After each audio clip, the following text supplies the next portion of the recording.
This is Comp TV. I'm Tony Koznek, and I'm with Dave Sherman, who is our business correspondent. Hi, Dave. Hi, Tony. It's a pleasure to be here. Dave, I'm going to ask you to set this up. This is a very interesting but complex, sort of philosophical article. I'm going to subtitle it The Capitalist Manifesto, and it's by Fareed how do you pronounce Zakaria. it? Zakaria. And he has a philosophy, an approach to why we're seeing the kinds of problems that we're seeing in our financial global relations. Tell us about this. Yes, well, I find Fareed Zakaria to be one of the most thoughtful political scientists, and with an edge on looking at economics as well. And what he's said here basically is that we have a very, very complex global system. Our level of capitalism today, with internet and information immediately, with money that can go all the way around the world, with all kinds of financial derivatives and all kinds of other packages, he likens it to a Ferrari or very fast sports car that's very difficult to handle. And he would say, we've driven it into a wall. Well, I guess we have driven it into a wall, yes. And he would say that the reason is that we've basically been trained to drive something that might be like those old VW Bugs, as opposed to a sports car, and we have the wrong tools, basically. And so he says that when we push this to the edge, in different places, that's been the problem. What's his analogy here? Well, in my mind, I recall, for example, when I was in high school, some of my friends could take their little VW Bug apart and fix everything. If anything broke, they knew exactly what to do.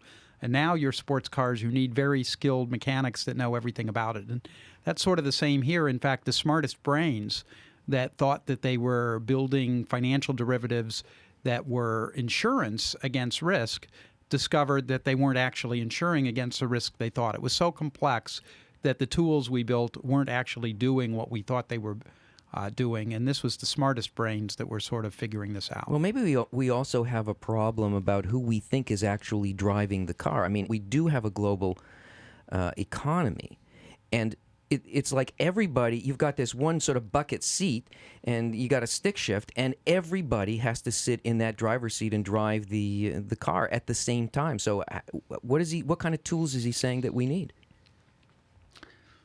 Well, he's got a range of different ones, but basically, the basic, even from Adam Smith's day, they talked about an invisible hand that made capitalism work. And the great organizing principle was that when people operate in their own self-interest, it all comes together so that you have markets and you have supply and demand that's in balance and things of that sort.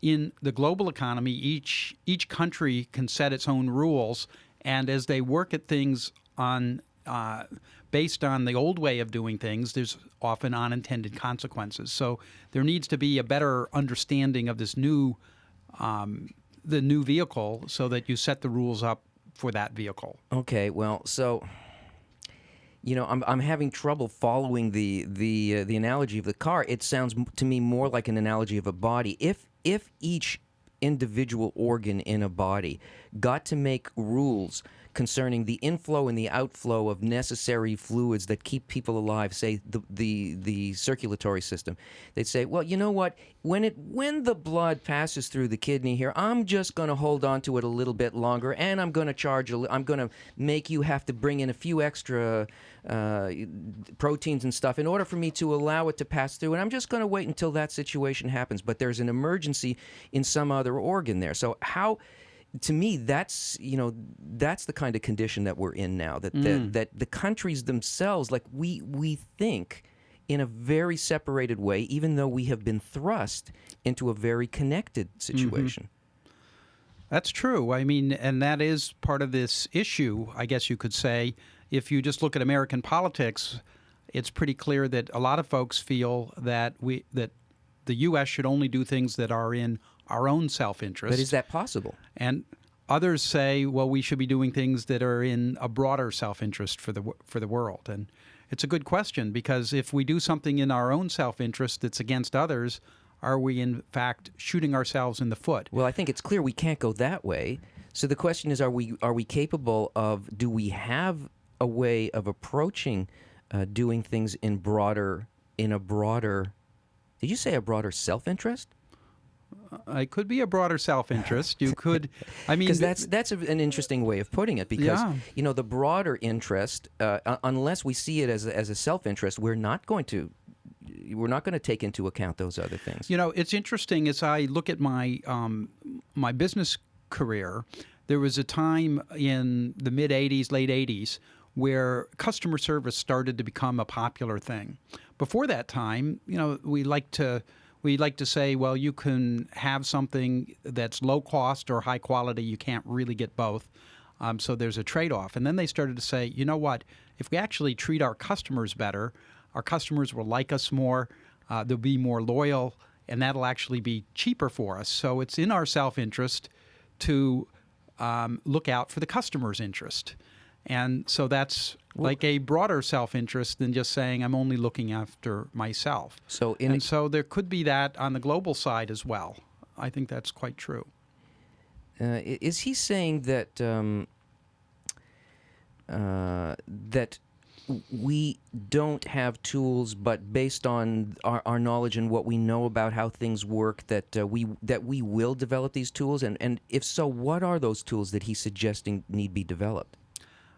They are basically different financial instruments. They're basic different rules of the game, because today we have different structures for how we coordinate global trade. We have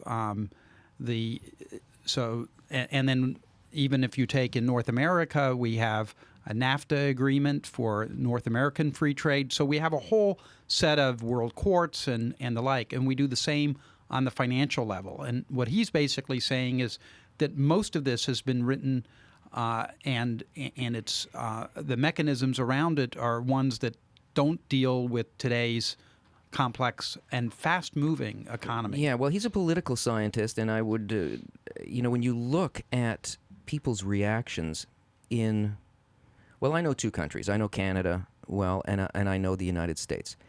And what I see is that there is a fear, there is a real reaction politically and really basically emotionally to the idea of the loss of independent decision-making on every level because of a greater responsibility that, in a sense, people complain about, on one hand, the multinational corporations, and on the other hand, the influence of the government. I mean, it's like we're never really satisfied by this.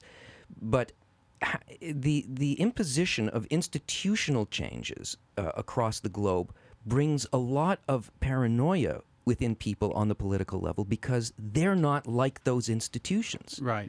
So in order for those, and they seem like, on one hand, if you're like Fareed here, you can look at it and you can say, I see the big scope of things here, and I see that in order to develop, we have to do this. But how does it feel to us to make those changes? It feels dangerous. It feels bad. And it's because these institutions have no basis on which they can live, because the character of people right now, from the point of view of Kabbalah, which tells us what our nature really is, a kind of self-interest, that we have to find a way to change how we react about this and understand that this is actually our development. It's something good. It's, not to think about it, but actually feel it is good. That's really what I'm trying to get at. And I think what you'd find here is that we sort of do in business and the economy sort of two types of things. There's the rules, what's legal and what's illegal, and then there's also this strange thing called self-regulation, where you're basically asking corporations or groups of people to operate in a certain way, even though it's not illegal to operate differently. And I think it's really kind of these mechanisms that are used, but there's not a mechanism for changing the mindset or the wiring of how people operate. It's just not in the scope of how business and the economy works. Well, we definitely need to have some means of changing that basic feeling that's in the man on the street, the one that says, don't change everything because I don't know how to live in this thing. To allow a person to make that sort of inner change. Now that only comes when a person is faced by these things, feels it as a kind of suffering, and wants to, and feels that it's worthwhile for them to make the sort of attitudinal change that will happen, that will allow the person to live in that kind of a world. That's really why we have this channel. That's why the people who work together to make these shows are doing it. That's why there's a whole kind of community around this kind of thing, because people here are trying to unify around this one desire, which is to actually care, not just do it from an external place, but to feel, to be able to get to a place. By sharing this desire with a lot of other people, you can see that it's a real thing. It's not just, oh, I wish it could be like this.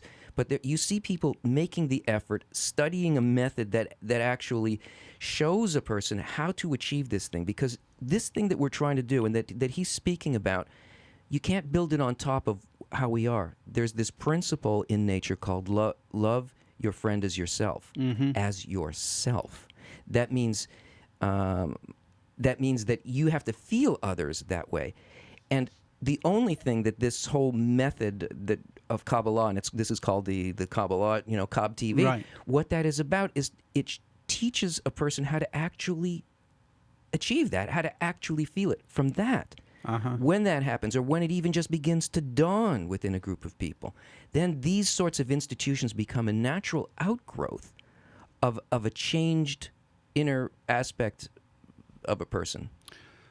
Given that, I think an interesting place for us to explore would be the role of corporate culture and whether or not within a large corporation you can set the conditions that make it easier for people to start to head in that direction. That's a great topic. I'd like to. We have to end this one here, but I'd like to keep going, and I'd like to talk about that in our next segment. Okay. Okay. So thanks very good. much, Dave, and we'll come back to that one. Catch you again later. Okay.